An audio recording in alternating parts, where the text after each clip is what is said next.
All right, I'm here with Cody Duquitz. He is our assistant director here at Georgia Southern University for strength and conditioning. He comes from Texas A&M University, where he worked with predominantly with men's basketball. He joined staff in April here at Georgia Southern, and currently works with men's soccer, men and women's basketball, and Women's soccer, women's soccer. Okay. men's golf. Men's golf. Okay, so I appreciate you taking the time to talk with me. Just got a quick trend that I just wanted to ask you about and get some insight from you, being in the industry. There's this trend that we've seen over time with strength coaches making well over $400,000. You got Scott Cochran at Alabama, you got Chris Doyle at Iowa, who are both making well over $400,000, and then you got strength coaches who are, or you got head coaches who are fighting for these guys to be at their program. So, what do you think makes the strength coaches valuable?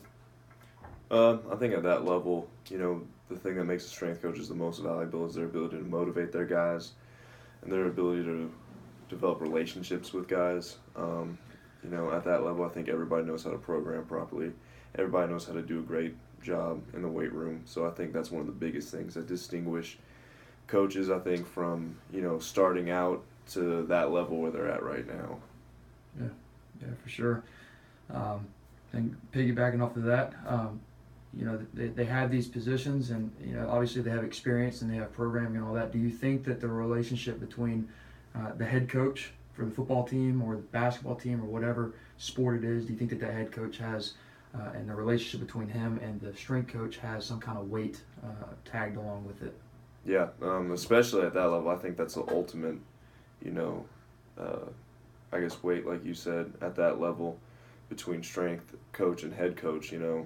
Scott Cochran, just got that raise. People try to get him away from Alabama, but because of his relationship with Nick Saban, they paid him what he needed to be paid so that he could stay.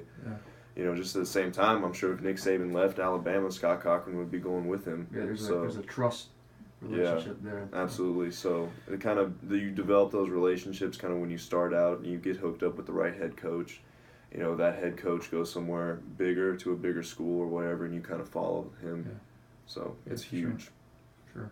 So going off of that, what would you tell a young strength and conditioning, someone who's trying to get into strength and conditioning at the very beginning stages? What would you tell them if they were trying to get in this profession to make that kind of salary?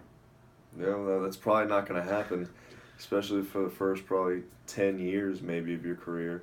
There's a very, very, very few coaches out there who make well over at least 100,000. Yeah. Not a lot of head football strength jobs open.